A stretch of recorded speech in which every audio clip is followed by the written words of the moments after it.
A paz do Senhor, eu sou o irmão Osiel Dias, eu falo aqui da cidade de Belém do Piauí. E eu queria, nesse meu primeiro vídeo, falar um pouco sobre a teologia bíblica, porque eu gosto muito de ler, eu gosto muito de estudar, e eu queria compartilhar com você um pouco desse meu conhecimento, desse pouco que eu adquiri através dessas minhas leituras. Eu gosto muito de estudar escatologia e eu queria, através desse vídeo, simplificar um pouco essa passagem que eu vou ler hoje aqui para vocês sobre as 70 semanas de Daniel. Eu gostaria de compartilhar com você, explicando de forma que possa simplificar para você que lê a Bíblia, que estuda, que porventura gosta de escatologia. Talvez eu possa te ajudar um pouco a simplificar um pouco sobre essa passagem, que às vezes a gente tem ela como tão complexa e que a gente considera essa passagem como a chave hermenêutica do entendimento da escatologia. Se você procurar conhecer e entender um pouco das 70 semanas do profeta Daniel, pode ter certeza que essa é a chave principal do conhecimento da escatologia. Fazendo aqui um breve resumo sobre a teologia, a gente tem que entender que a teologia ela tem 10, vamos dizer assim, 10 estudos, né? 10 áreas, 10 tópicos principais para você estudar a Bíblia, às vezes selecionando algum desses tópicos. Por exemplo, a teologia ela se divide em teontologia, que é o estudo do ser de Deus, cristologia, que é o estudo sobre a vida de Jesus Cristo, sua humanidade, sua divindade, a eclesiologia, que é o estudo da igreja, da sua fundação até os dias de hoje, a bibliologia, que é o estudo da Bíblia, a sua origem, como ela chegou em nossas mãos hoje, a palavra de Deus escrita, tudo isso você vê na bibliologia. Também a antropologia, que é a área da teologia que estuda o ser humano, a sua criação, a sua queda, a sua redenção diante de Deus, né? Também tem a armatiologia, que é o estudo do pecado, o pecado do homem. A paracletologia, que é o estudo do Espírito Santo, que também pode ser chamado de pneumatologia. A angelologia, que é o estudo dos anjos, anjos do bem, anjos do mal. Também a gente chama de angeologia, alguns chamam de angelologia, mas também pode ser chamado de angeologia. E tem a soteriologia, que é o estudo da salvação, como o homem caído, pecador, pode adquirir a sua salvação diante de Deus através de Jesus Cristo, seu Salvador, né? E por último, não à toa, por último vem a escatologia, que é o estudo do fim de todas as coisas, do fim da história, do fim da humanidade, do fim do mundo, como a gente costuma dizer. Essa é a área que eu gosto de estudar, né? Algumas pessoas gostam de estudar mais eclesiologia, a história da igreja, né? Angelologia, a história dos anjos, cristologia, né? A história de Jesus Cristo. Eu, particularmente, eu gosto da escatologia, que é o estudo do fim de todas as coisas. A palavra escatologia vem do grego escatos, que é por último, e logia, que é o estudo, né? o enunciado daquela tal matéria. Então, escatos, logos, escatologia, o estudo das últimas coisas. E hoje aqui, nesse meu primeiro vídeo, falando de escatologia, eu peço para você abrir sua Bíblia. Pegue sua Bíblia, abra sua Bíblia, pegue uma canetinha também, de preferência. Eu sempre digo que é bom você estudar a Bíblia sempre com uma caneta na mão. E abra sua Bíblia no livro do profeta Daniel, né, de todos os profetas. Primeiro ali está Isaías, depois vem Jeremias, em terceiro vem Ezequiel e em quarto é o profeta Daniel, no capítulo 9. Nós vamos falar um pouquinho aqui sobre as 70 semanas que Muitas pessoas, quando falam nessas 70 semanas de Daniel, já fica assim, mas isso aí é uma coisa muito complexa, complicada. Mas eu vou tentar aqui, de uma forma clara, de uma forma objetiva, tentar repassar para você uma forma fácil de você procurar entender essa grande profecia desse grande profeta. É óbvio, desde já eu destaco, que não tem como a gente explicar tudo, entender tudo. Não existe esse teólogo no mundo que consiga explicar todas as profecias escatológicas da Bíblia, tanto as profecias de Daniel, o sermão profético de Jesus em Mateus 24, a escatologia de Paulo em suas cartas aos Tessalonicenses, principalmente 2 Tessalonicenses 2, que fala do arrebatamento da igreja e o surgimento do anticristo, e principalmente, claro, o grande livro de Apocalipse, que esse é o maior livro escatológico da Bíblia. Abra sua Bíblia, Daniel 9, nós vamos ler do versículo 24 em diante, até o finalzinho deste capítulo, e a gente vai tentar aqui entender um pouco sobre essas 70 semanas proféticas de Daniel. Para a gente começar a entender o cenário de como que surgiu essa profecia, primeiro você tem que entender que Daniel, na época em que ele escreveu o seu livro, ele estava cativo em Babilônia. Israel estava sendo cativo do rei de Babilônia, Nabucodonosor, quando Deus profetizou para o profeta Jeremias que que Israel, o povo de Israel, os judeus, iam ficar 70 anos cativos lá em Babilônia.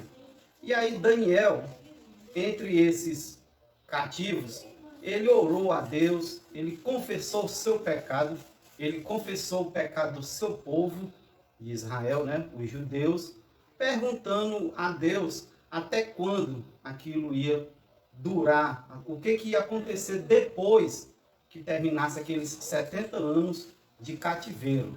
E aí Deus enviou o seu anjo Gabriel para revelar para Daniel, já que ele estava orando, né, pedindo ali uma saída para Deus, pedindo ali uma solução, pedindo uma resposta a Deus, o que ia acontecer com a nação de Israel quando terminasse aqueles 70 anos, porque Daniel, quando ele estava lendo o livro de Jeremias, ele descobriu que aquele cativeiro tinha 70 anos para durar. Por isso que ele dobrou seu joelho, ele viu que estava se aproximando o fim do cativeiro, então ele orou.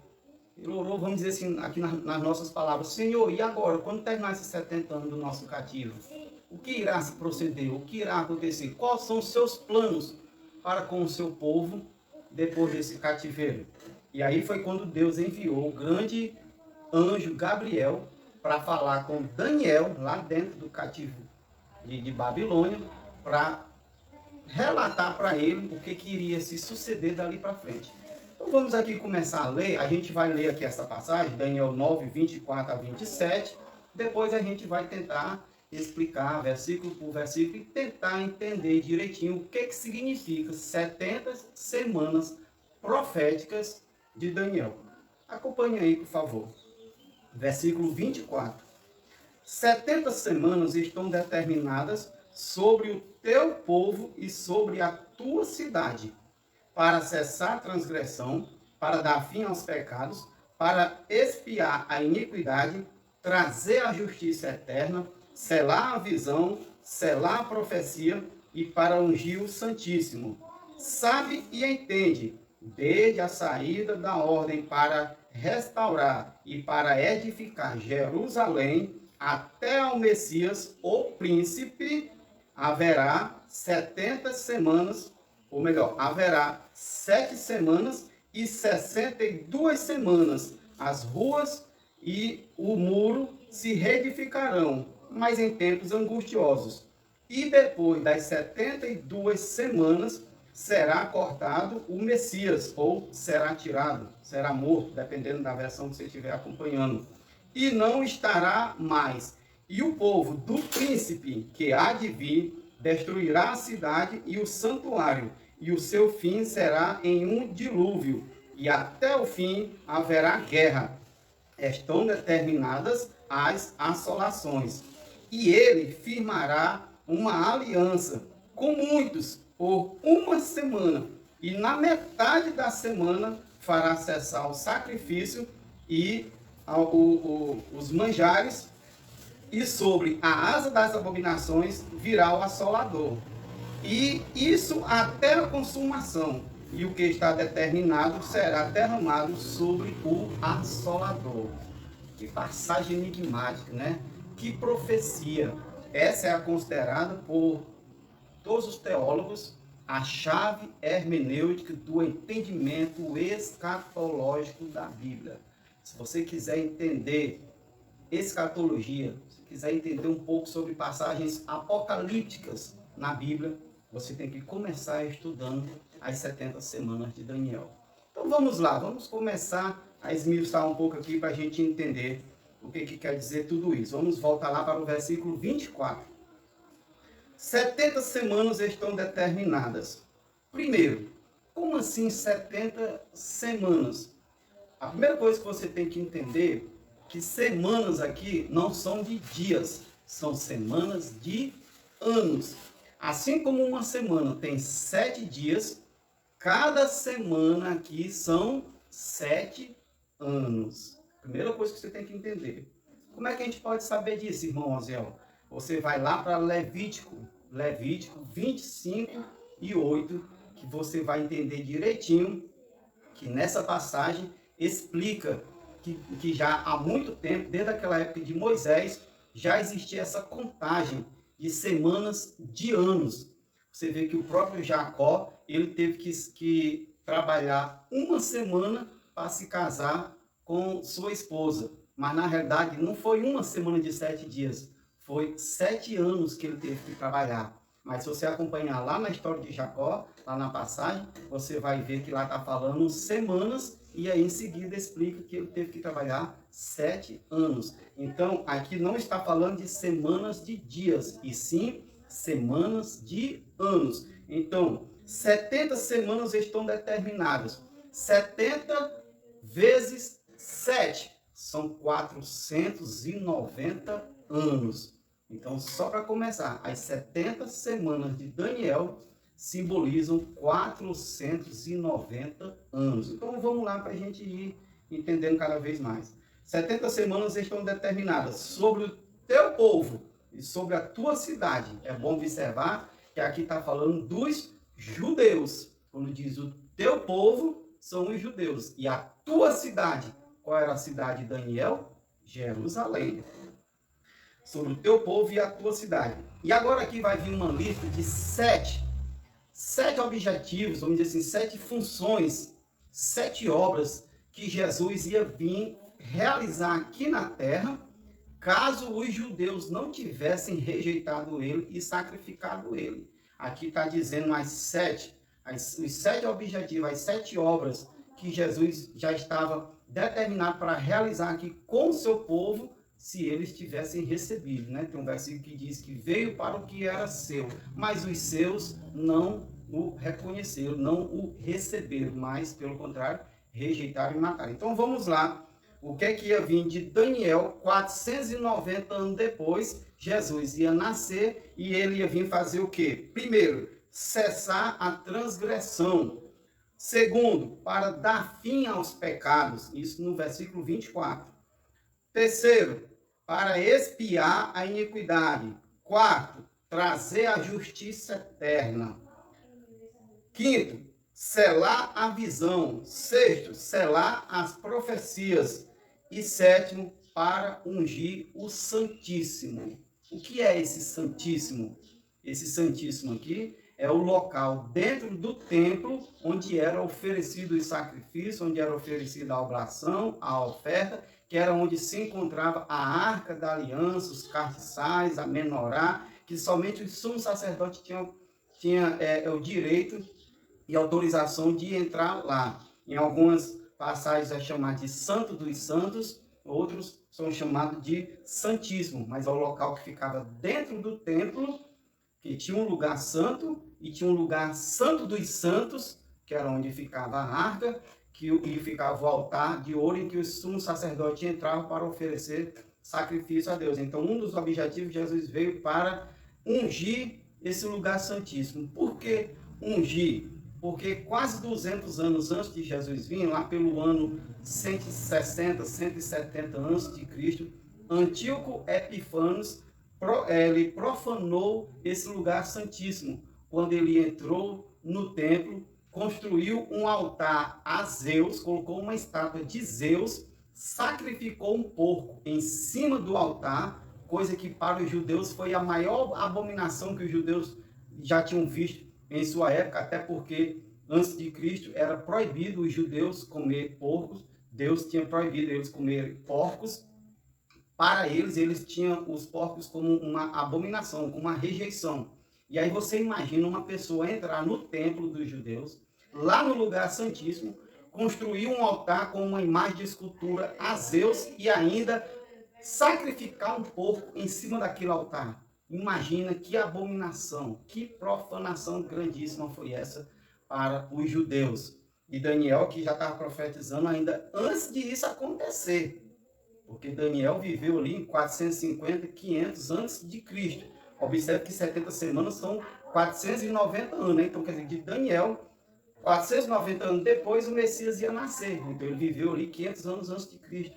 E o que Antíoco IV Epifanes fez foi ali os 165, 170 anos antes de Cristo, quando ele profanou o altar e Jesus ia vir para consagrar. Eu ainda vou fazer um vídeo para vocês, posteriormente, se Deus me permitir, explicando cada uma dessas 7 funções que Jesus ia vir fazer aqui na Terra, mostrando cada passagem na Bíblia, cada referência e cada uma dessas funções aqui, amém?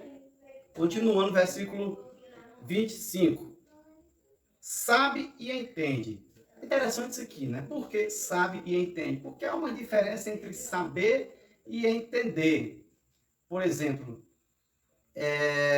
quando alguém diz assim, uma mulher ela está grávida, você sabe, né, que ela está grávida, mas entender como aquela criança é formada ali dentro do ventre, né, como é que se formam os ossos, os nervos, os cabelos, é uma coisa assim impressionante que fica difícil de entender, né? A gente sabe que ela está grávida, agora entender todo aquele processo daquela formação ali é mais complexo, essas coisas com Deus, né? Então por isso que tem uma diferença, sabe e entende. Aí o anjo continua falando para Daniel, desde a saída da ordem para restaurar e para edificar Jerusalém até ao Messias, o príncipe, com P maiúsculo. Haverá 7 semanas e 62 semanas. Como entender isso aqui? Primeiro, aqui diz que a contagem dos 70 anos, das 70 semanas, né? 70 semanas de anos, 490 anos, essa contagem ia iniciar quando? Está explicando bem direitinho aqui. Desde a saída da ordem para a reedificação e a restauração, vamos dizer assim, de Jerusalém de seu templo. E quando foi que saiu essa ordem?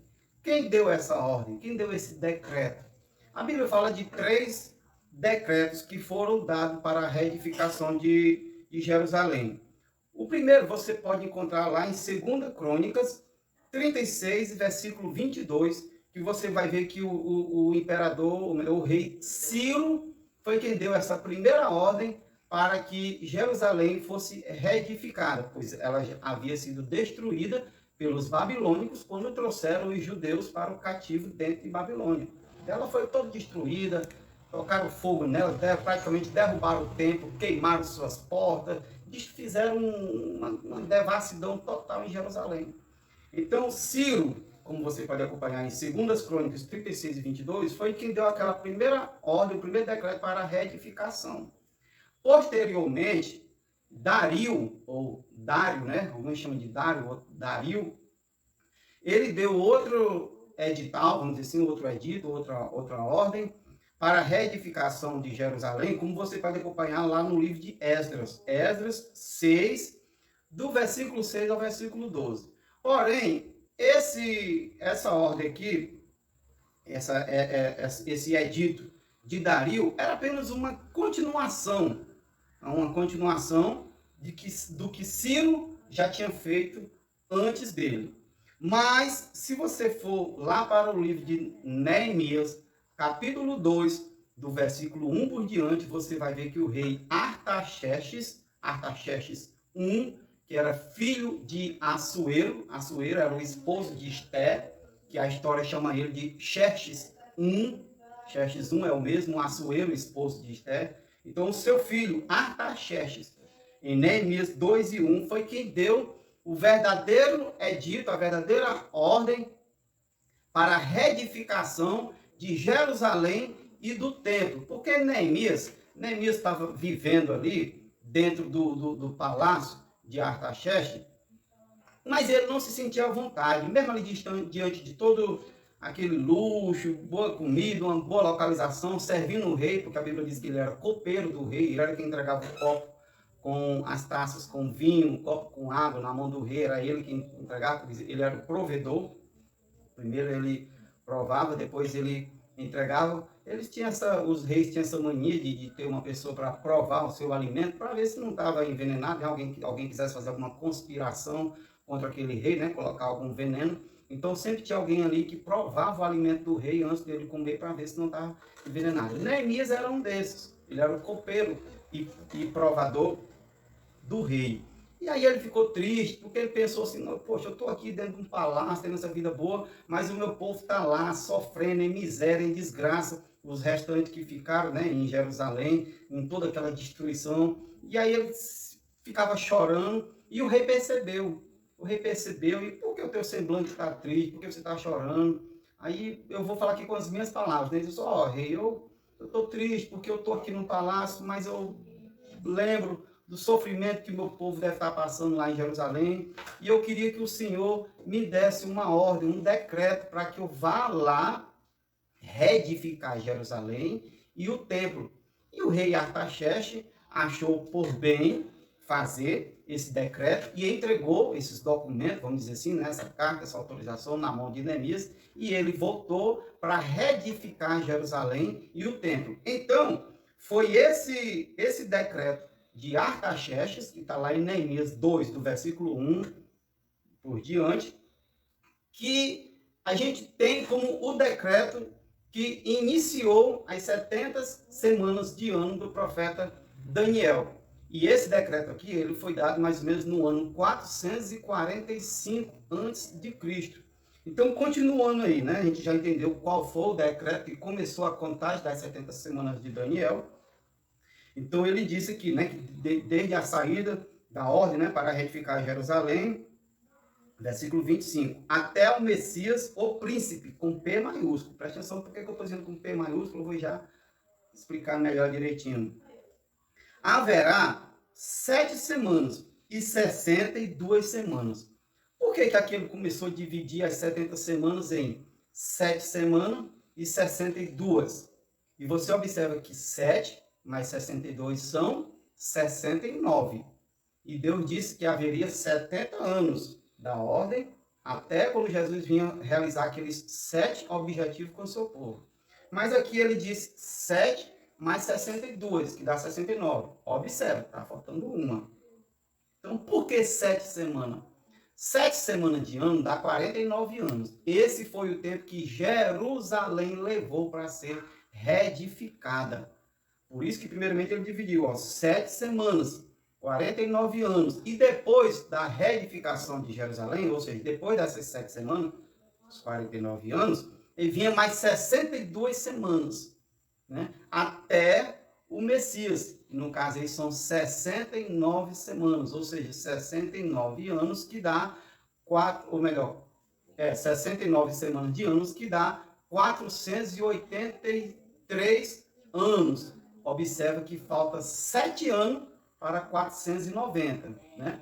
7 semanas mais 62 são 69. 69 vezes 7 anos, 483. Mas, irmão Osiel, as 70 semanas não é 490 anos? Por que aí só dá 483? E essa última semana que falta? E esses 7 anos que faltam? A gente já chega nele aí. Continuando, né?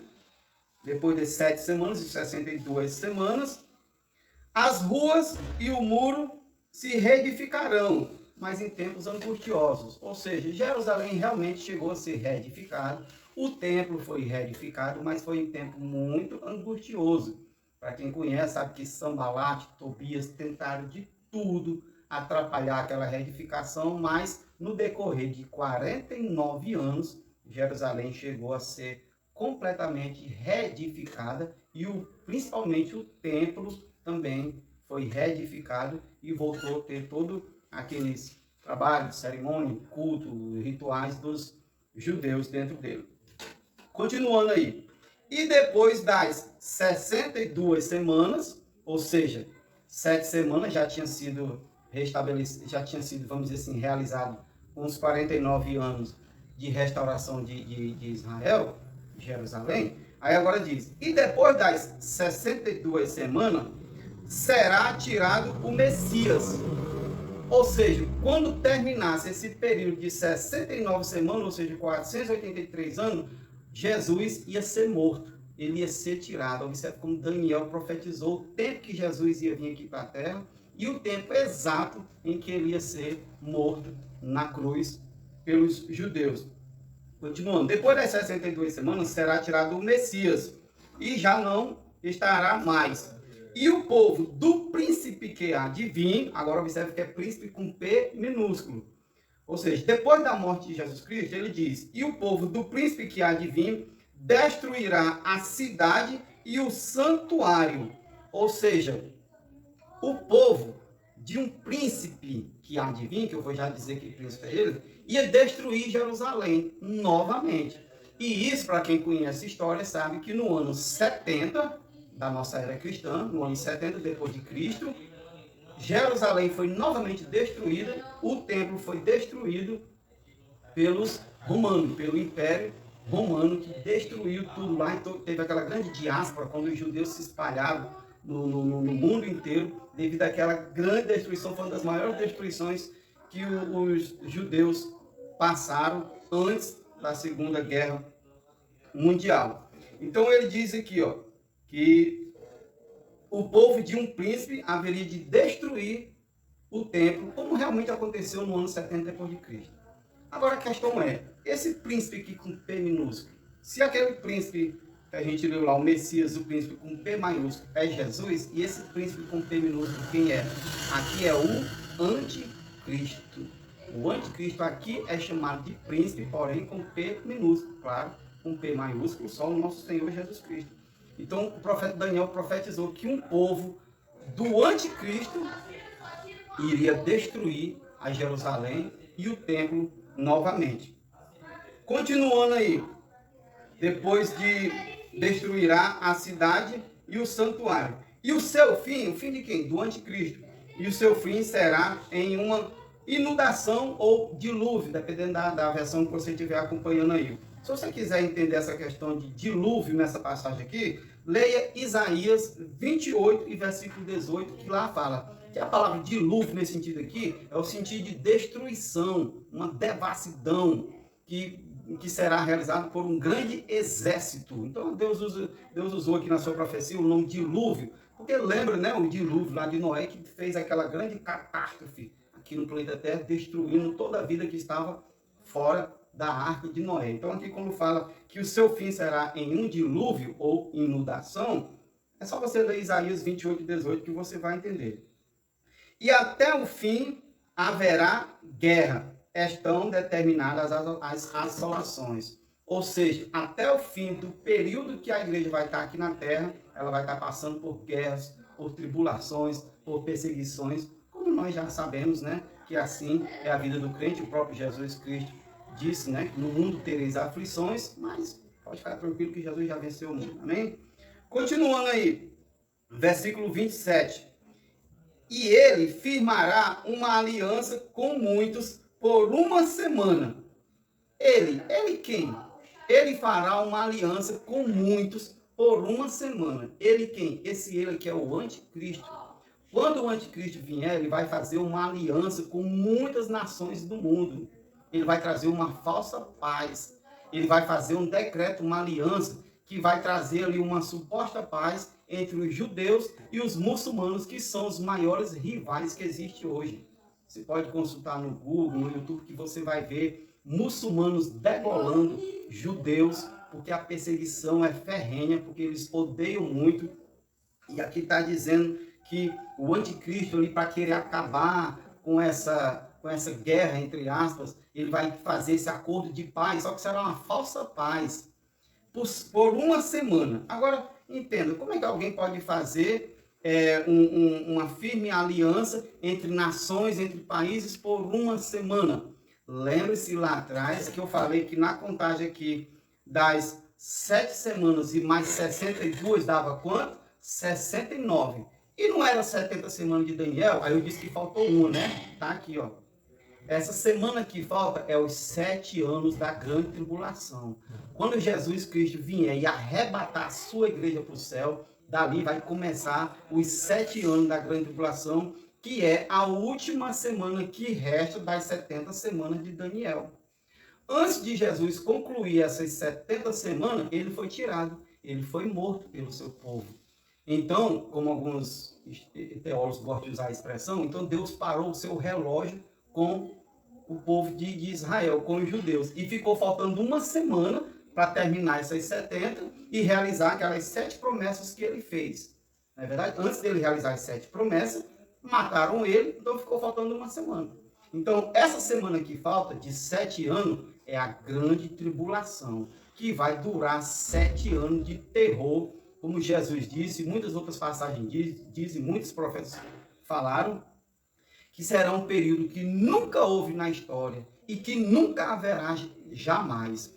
Então, queira você ser arrebatado por Cristo juntamente com a igreja, porque vai ser um tempo terrível, um tempo horrível, horroroso, como nunca houve e nunca haverá na face da terra. Então, observe que antes de fechar as 70 semanas, o Messias foi tirado, foi morto, ficou faltando uma semana de 7 anos. Então Deus parou ali, por enquanto, o seu plano, o seu projeto com Israel, já que eles rejeitaram o seu filho, Jesus. Então Jesus ali fundou a igreja e começou o período da igreja, que já está durando 2000 anos. Então os planos de Deus com Israel estão parados. Deus está tratando com a igreja de Cristo, até agora no ano 2022, que nós estamos, né? Não sabemos quando Jesus vai voltar, mas esse período, que a gente chama de período parentético, esse parêntese que Deus abriu no meio do seu plano com Israel, já está durando 2000 anos. Quando Deus terminar de tratar com sua igreja, que seu filho fundou aqui na terra, ele vai arrebatar ela, e aí vai se iniciar a 70ª semana de Daniel, que foi, vamos dizer assim, foi interrompida quando mataram o seu filho aqui na terra. E aí Deus vai tratar com os judeus, porque eles recusaram o seu filho, eles mataram o seu filho. Então esses 7 anos vai ser um tratar de Deus com os judeus. A igreja nada tem a ver com a grande tribulação, porque não foi a igreja que matou o Filho de Deus, não foi a igreja que o rejeitou. Pelo contrário, a igreja o abraçou. Então Deus vai tirar a igreja da terra e vai tratar com os judeus aqui na terra, nas mãos do anticristo, do falso profeta. Satanás irá descer para a terra. O apóstolo Paulo diz lá em 2 Tessalonicenses 2 que todo o trabalho do iníquo, que é o anticristo, será segundo a eficácia de Satanás. Satanás vai estar na mente dele, eles vão torturar, matar de forma mesmo assim sanguinária todos os judeus e todos os gentios que tiver na terra, que não foram arrebatados, caso não aceite o carimbo da besta. Aqueles que aceitar o carimbo da besta vai ficar vivo, porém com Deus ele não vai ter mais nada. E aqueles que rejeitar, que não aceitar o carimbo da besta, esses vão ser aniquilados, vão ser torturados até a morte. Então, só continuando aqui para encerrar. Versículo 27. Ele, o anticristo, fará uma aliança com muitas nações, com Israel e muitas grandes potências do mundo, por uma semana, que são 7 anos, a 70ª semana de Daniel. E na metade da semana, ou seja, 3 anos e meio depois que ele fizer essa aliança, fará cessar o sacrifício e a oferta de manjares. Então, o anticristo ele vai fazer uma aliança de 7 anos. E ele vai trazer aquela falsa paz. Quando chegar na metade dessa semana, na metade dos 7 anos, 3 anos e meio depois, ele vai quebrar o seu contrato, a sua aliança. Ele vai romper. Ele vai entrar dentro do templo, ele vai entrar no templo de Jerusalém, vai colocar uma imagem dele, uma imagem de escultura, no lugar santo, no lugar santíssimo, e vai exigir a adoração da sua imagem dentro do lugar santíssimo do templo. Observe que Antíoco Epifânio já fez isso no ano 170 a.C., quando colocou uma imagem de Zeus dentro do templo, profanou. Ali estava apenas uma ideia do que o anticristo irá fazer. O anticristo vai fazer uma estátua de Zeus, colocar dentro do templo e vai exigir, ou melhor, uma estátua de si mesmo. Quem fez a estátua de Zeus foi Antíoco IV Epifânios. O anticristo vai fará uma imagem de si mesmo, vai colocar dentro do templo e vai exigir adoração. Quando os judeus vê aquilo ali, eles dizem, não, esse negócio não está certo. Esse negócio não está errado. Adoração só a Deus. Então é que os judeus vão cair na real que eles fizeram um acordo, foi com o anticristo, pensando que era o Messias. Pensando que ele era o Filho de Deus. E aí é quando a Bíblia diz que eles vão chorar amargamente. Eles vão chorar de pranto, ranger seus dentes, porque eles vão ver que durante 3 anos e meio eles estavam servindo o anticristo pensando que era Jesus. E quando o anticristo profanar o templo, exigir adoração a si, que os judeus caem em si, que vê que o negócio não era como eles pensaram, aí o anticristo vai rasgar o contrato que ele fez, e aí dali para frente é que o negócio vai intensificar horrivelmente. Os primeiros 3 anos e meio, os 3 anos e meio primeiro da grande tribulação, é o que a Bíblia chama de princípio das dores. Os 3 anos e meio, o último, é que a Bíblia chama de a grande tribulação. Aí o negócio vai ser terrível. A Bíblia diz que o sol vai enegrecer, a lua vai ficar vermelha, as estrelas cairão na terra, haverá terremotos, ilhas e montanhas sairão do seu lugar, o céu vai se enrolar como um trovão, será coisas terríveis, horríveis, e o anticristo vai estar dominando todos aqueles que receberam sua marca e matando todos aqueles que não receberam a sua marca. Será terrível.